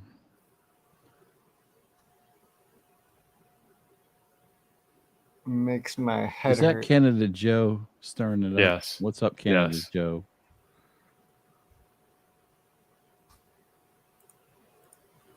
Yeah, Phil, I think there's something that's holding that screen as 400 by 800, and I think the geometry is locked somewhere. The question is, and this goes back. This goes back to what you were saying, Nico. Is that it may be in the? They're not using X Windows. The Z image, right? That's what I'm thinking. If we crack into that Z image, U image, whatever, we're gonna find some stuff related to either how they're interfacing with the FX layer, or other things of that nature. Mm-hmm. Because I don't think they made that image. I don't think they made Liberty. What is? I keep having two words go through my mind: Arch Linux, but I am unsure why. That's exactly right. Or let's just make it an Android radio. See, yeah, gotta wonder. Because on Android, you can do a CH root of a full Linux environment too. So we could have Android and Linux on the same one. Yeah, you were talking about that before. One thing at a time, son. All right. So you wanted me to install Mesa Utils. I got Mesa Utils installed. Now what? If you do glx info, but you're probably going to have to do it from the stupid terminal. But we can see if it works here. Yeah, it's going to give us the same bowl. So if you do it from the terminal, it's going to probably tell us what drivers it's using, whether it's got direct rendering, all the... Cookies. It's actually good that it's spamming the heck out of you. Yeah, that should show up in his sideways terminal. If you want to output it to like a text file or something like that, and then we can list it. I did. But it didn't like it because it went to standard error. No, there it is. I'm dense. And you can also control the USB ports in FX, it looks like, as well. So we can do device only, host only, and OTG. Now that did not call the display default. It called it :0. :0. And do you notice it doesn't seem to be using any kind of Mali driver, EGL? I don't see one at all. Yeah, all I'm seeing is it says direct rendering, which is good, and we got the F buffer. So yeah, I'm thinking we're missing some part of the display subsystem on this thing. Hey, that's a great thought. If only I had said that like 25, 30 minutes ago. Well, I'm agreeing with you. I'm just saying I think we're missing more than just that. Trust but verify. Exactly. I'm glad that when I said it wasn't good enough, but when you asked me to run a command that told you. He's our expert, man. You brought him on here because he's a hitter. I'm not speaking the English. I work for Zygo. I just wanted to have fun tonight. I think we're doing pretty good.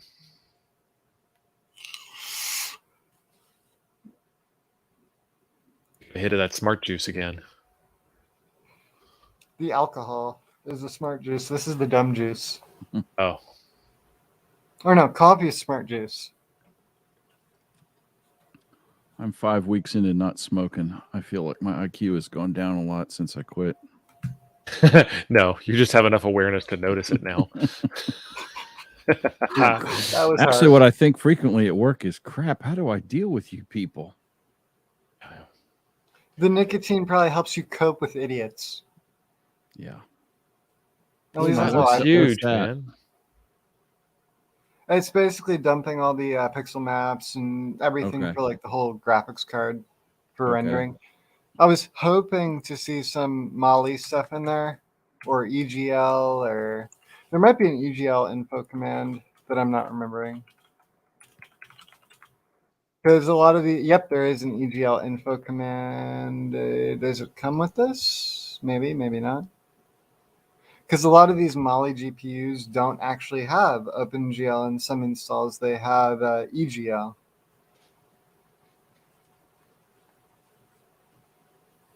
Which is another further complication if your application is expecting OpenGL, but you've got EGL and they're not playing nice. Let's see here. Oh, yes. Getting your name, so I'm just going to call you Wild, but matcha green tea. Heck yes. Matcha. Oh, anime. That's Anime, yes. They say That Utils is Extra. right.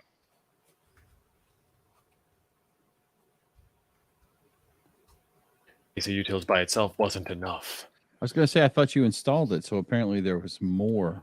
Oh, this is extra. I wonder if there's Xserver, Xorg, like Sunzi Mali, or something like that.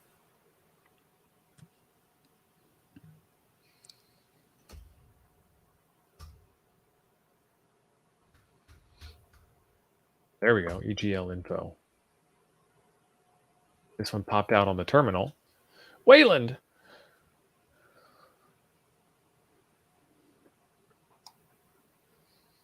So it's being done in software too. Interesting.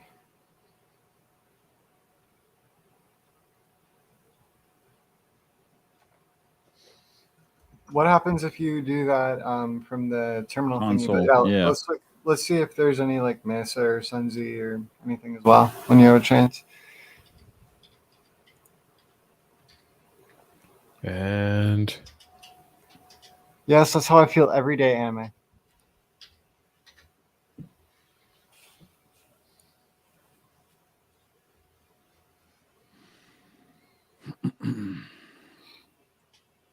what are you saying? Failed what? Failed to authenticate.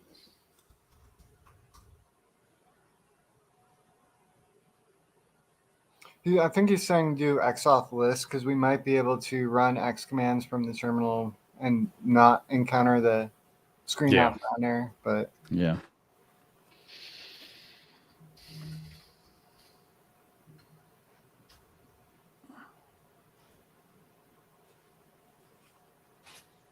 and I've got a similar board next to me that I'm going to reboot again.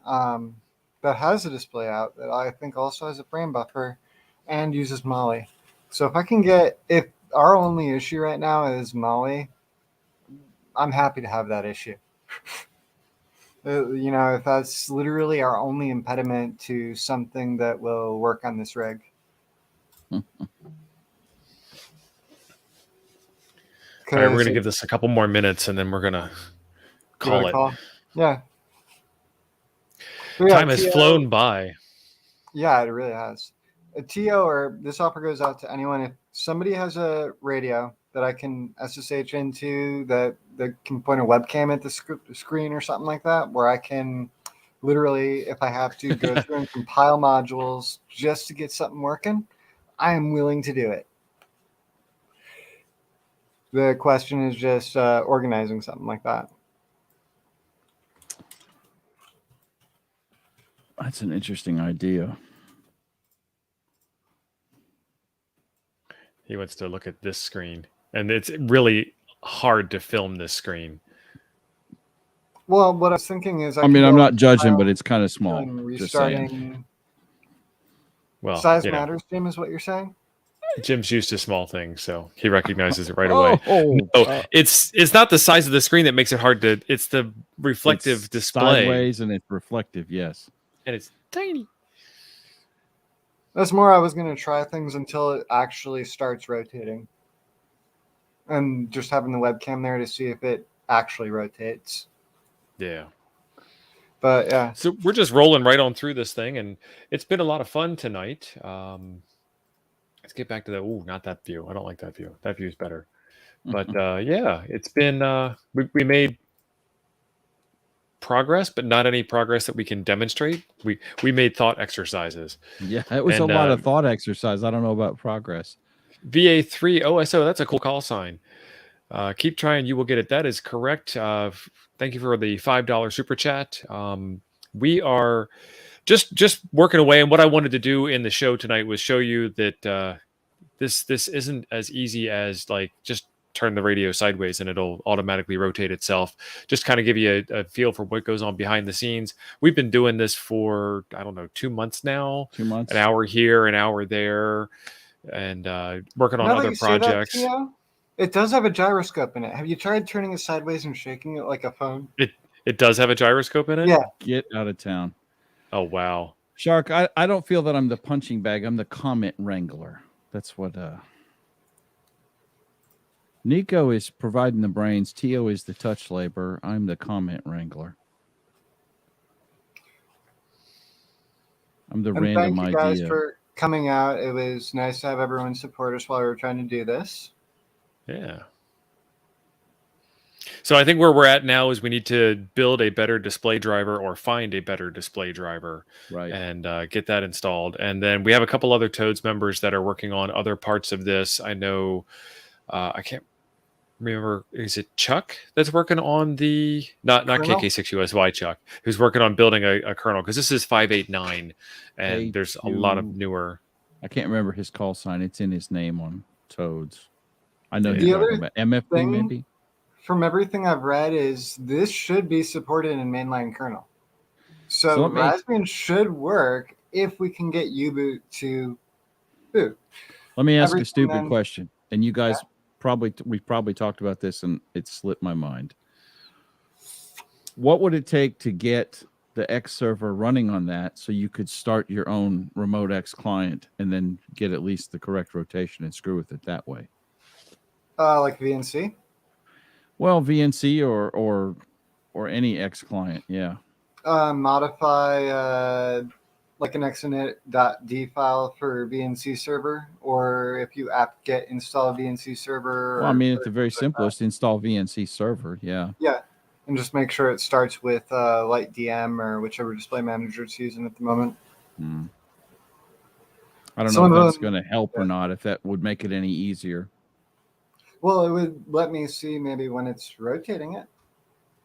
Yeah. Or something on the screen that maybe it's... Well, I mean, my thought was so I don't know about VNC, but, and I can't think of it. It's an old Windows X client from God knows when. But I was thinking, and VNC may do it too, if you have a way in VNC to say, this is the display I want to use, but I want to rotate mine.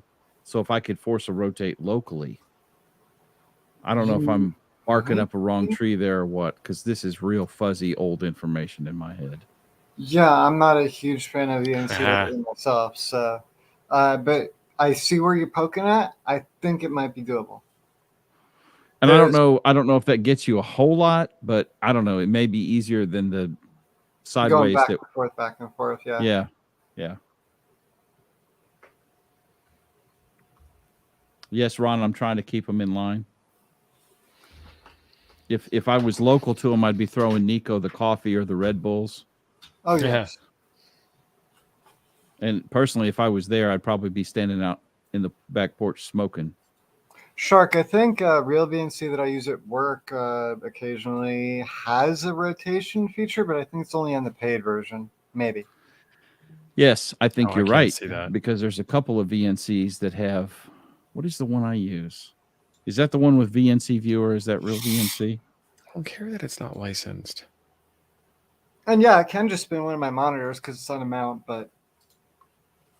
That's ghetto. No, it's not how we roll. We force the software to comply. Yeah, it's real VNC. I think this does have a rotation in it. Liberty, this is a meeting. So anyway, I think that's where we'll call it tonight. Yeah. Mrs. CEO is giving me the evil eye through the window here, and I gotta get rolling. It's wife time, as I like to say. Ape so Jim, thank you. You're welcome, buddy. Yeah, and Therian, thank you. And thank you, Steve. Had a good time, man.